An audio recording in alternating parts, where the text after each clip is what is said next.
Tal Reshef is an expert on business deals between Israel and Asia. Good evening, Tal. Good evening. So let's start with this company. When China enters or really buys completely a company like this, what are the implications for the company? Well, for the company, usually, I cannot say specifically for this case because it usually takes time to understand exactly what was the strategy behind this step. But usually when Chinese companies are purchasing Israeli companies, they're looking first of all for the know-how, the technology, the experience.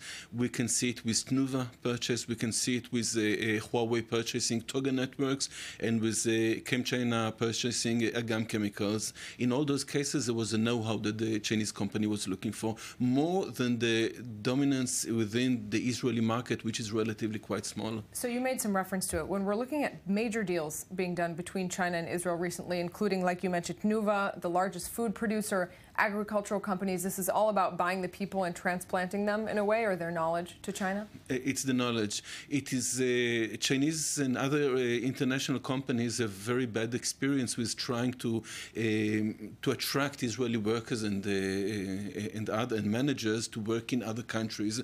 Israelis are very fascinated by going to work in the Silicon Valley in the United States, but not so much in China.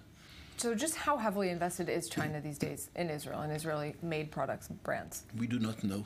We do not know because most of the Chinese companies know that they have a good interest not to reveal it. Most of the steps, some of the purchases, most of the investments are not published because they want to maintain the good relations with oil producers and not only with Israel.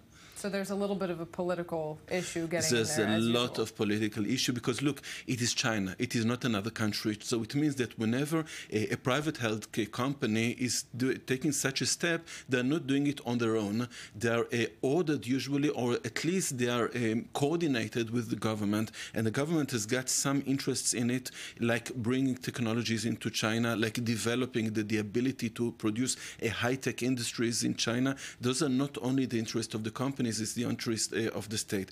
And the state of China is not interested in any high-profile relations with Israel. They need Israel.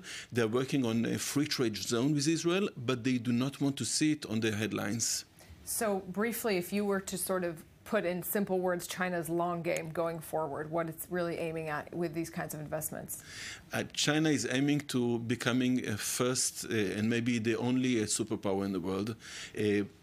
Passing over United States and continuing for the long run with the highest and the most advanced technologies, highest and most advanced ability of production and export and so on. For this direction, Israel and its innovation has a major role.